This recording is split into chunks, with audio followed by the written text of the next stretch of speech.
Hi friends, welcome to a brand new vlog of Judo Samaka. This is your host and those Judo. So today I am heading towards the movie theater to watch the latest release movie Kalki 2898 AD. It stars Prabhas, Amitabh Bachchan, Kamal Haasan, Deepika Padukone and many others. It's a futuristic movie directed by Naga Ashwin and it has also a reference of Mahabharata, Ashwatthama. So let's see how the movie goes. I'll share my review with you all after watching the movie. So at last I have watched the movie Kalki 2898 AD. It's based on a dystopian world, futuristic world. In the year 2898 AD, we see the city of Kashi. At one side, there are the rebels. On the other side, in an inverted triangle, there lives the ruling ones. That triangle is known as the complex. We see a bounty hunter known as Bhairava. He is desperate to live inside the complex and by any means he can reach there. It's his wish. But will he be able to reach inside the complex? For that you have to watch this almost 3 hours long movie. Directed by Nag Ashwin. This movie will remind you of many Hollywood movies, but first of all, let me discuss about Amitabh Bachchan. Amazing Amitabh Bachchan. Whenever he appears on the screen, it's magic, sheer magic, pure magic. He is Dronacharya Putra, Ashwatthama. We all know that according to Indian mythology, there are 7 immortals. Ashwatthama is one of them. There are also glimpses of the Kurukshetra war. Arjuna, Shri Krishna, Ashwatthama and others. But that could have been longer. And then there's Kamal Haasan as the supreme.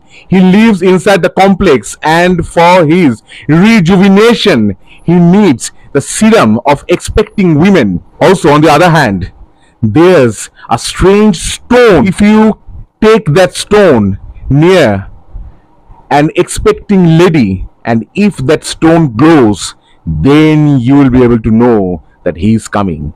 Now who is he? He, the 10th avatar of Vishnu, Kalki. He will come riding on a white horse and he will eradicate all the crime, all the dirt of our society. Now, a lady known as Sumati, played by Deepika Padukone, she is bearing Kalki. Bhairava wants to take her to complex just to live a lavish life. কিন্তু অন্যদিকে আছেন অশ্বত্থামা। তিনি protect করবেন সুমতিকে। অশ্বত্থামার সঙ্গে ভৈরব বা ভৈরবা মানে অমিতাভ বচ্চন এবং প্রভাসের যে ফাইটিং এর দৃশ্য অসাধারণ হয়েছে সেগুলো। আর অমিতাভ বচ্চনের কথা আগেই বললাম, যতবার তিনি পর্দায় এসেছেন ততবার ছবিটা চাঙ্গা হয়ে গেছে। কিন্তু পুরো ছবির কথা আপনি যদি বিচার করেন, এই ছবিটা ভীষণই স্লো একটি ছবি। শুরুতে আপনার মনে হবে ছবি কেন এগোচ্ছে না, অনেক ফাইটিং সিকোয়েন্স অনেক কিছু আছে, কিন্তু ছবিতে কোনো প্রাণ আসছে না। প্রভাস অনেক চেষ্টা করেছেন, অনেক ফাইট করেছেন, অমিতাভ বচ্চন আসলেন, পর্দায় আগুন জ্বলল। কামাল হাসানের এখানে ভূমিকা খুবই নগণ্য। আমি যেহেতু বেশ কয়েকদিন পরে রিভিউ করছি, আমি পুরো গল্পটাই আপনাদের বলছি।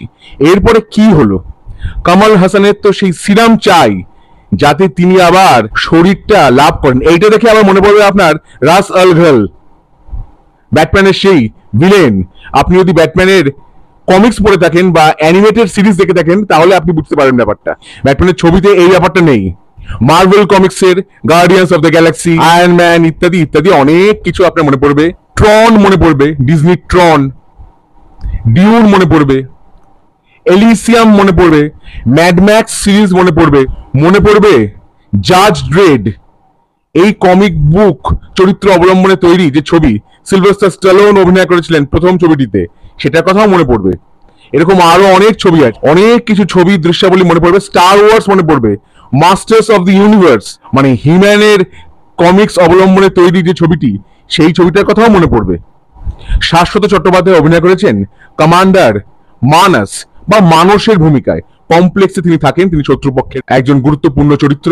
তবে আমার মনে হয়েছে তার কাছ থেকে আরো অনেক বেশি অভিনয় আমি আশা করেছিলাম। অনেক অভিনেতা অভিনেত্রী এখানে ক্যামিও চরিত্রে অভিনয় করেছেন।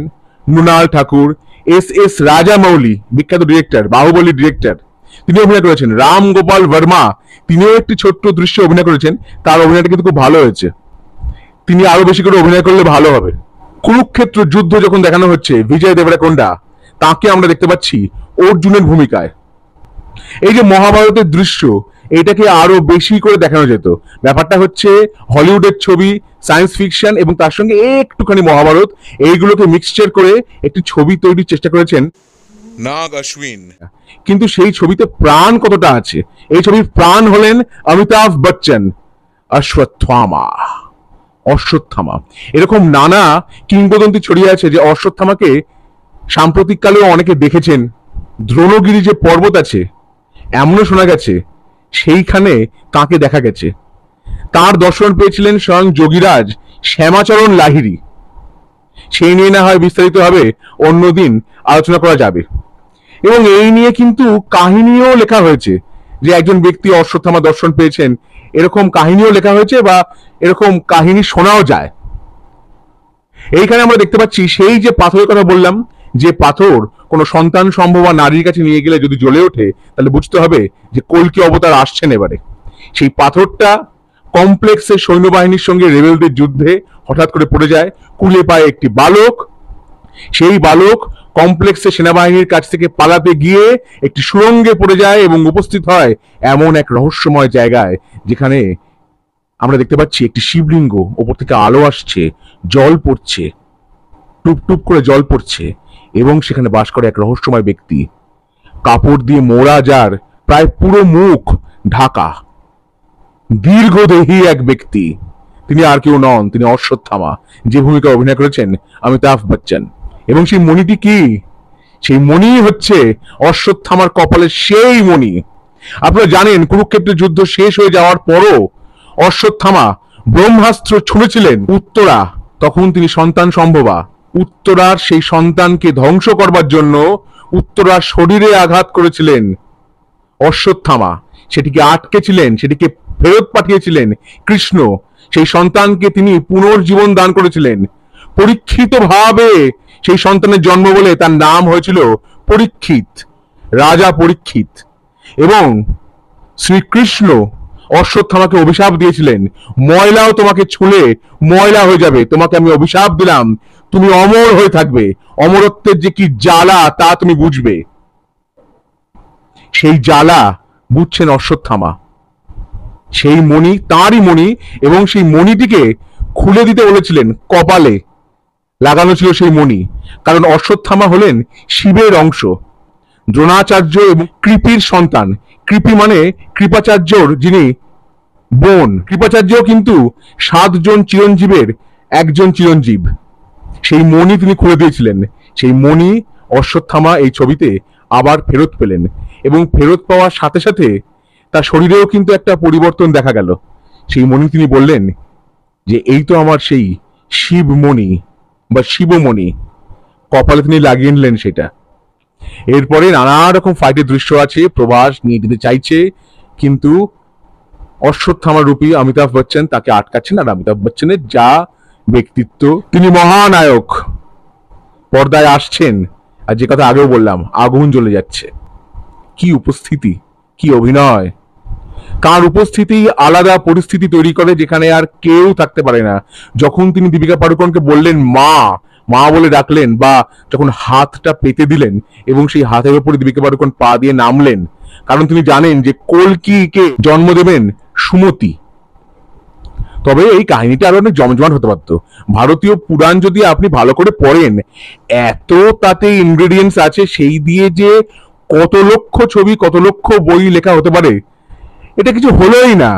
একটা একটু মহাভারতের সম্বন্ধে দেখানো হলো, ওইটুকুই। প্রভাস, তার পরপর প্রত্যেকটা ছবি আমি দেখলাম, প্রত্যেকটা ছবিতে তার এক্সপ্রেশনস প্রায় একই।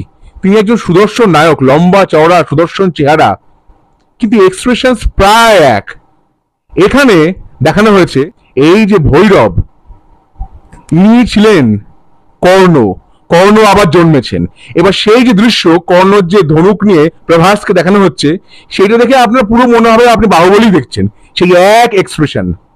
কামাল হাসানের চরিত্র, এখানে দেখানো হচ্ছে যে সিরামটা দীপিকা পাডুকোনের শরীর থেকে সিরাম নেওয়া হয়েছে, সেই সিরাম তিনি নিজের শরীরে দিলেন এবং তার শরীরে বিরাট পরিবর্তন হলো এবং ভবিষ্যতে পরবর্তী পর্বগুলিতে তিনি যে অ্যাক্টিভলি পার্ট নেবেন বোঝা গেল। কিন্তু এগুলো যে ভিএফএক্স এর কারসাজি বোঝা যাচ্ছে। যেমন কুরুক্ষেত্রের যুদ্ধে যখন দেখানো হয়েছে যে অপেক্ষাকৃত ইয়াঙ্গার অমিতাভ বচ্চন, অশ্বত্থামা, সেটা দেখেও বোঝা যাচ্ছে যে একেবারেই ভিএফএক্স এর কারসাজি এবং এটা আরো অনেক ভালো হতে পারত। আপনি মহাভারত মনে করে হয়তো মনে মনে উত্তেজিত হবেন, কিন্তু সেই এফেক্টটা দেখতে পাবেন না। দিশা পাটনি অভিনয় করেছেন ছোট্ট একটি ভূমিকায়। ব্রহ্মানন্দম, দুলকর সালমান, আরো অনেকেই আছেন।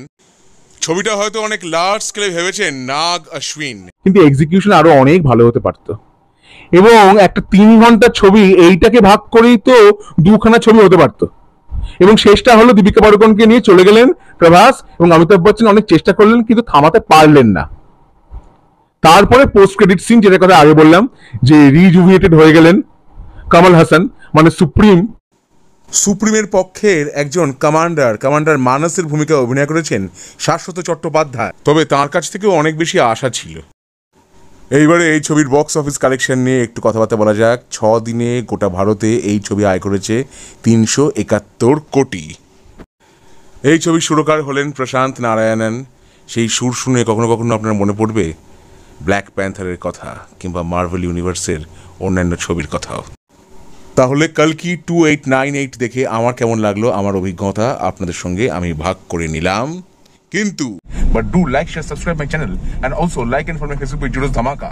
I'll be back in the next episode with a new dose of entertainment, new dose of Dhamaka. Hasta la vista, Judos Dhamaka. Let's do the Dhamaka.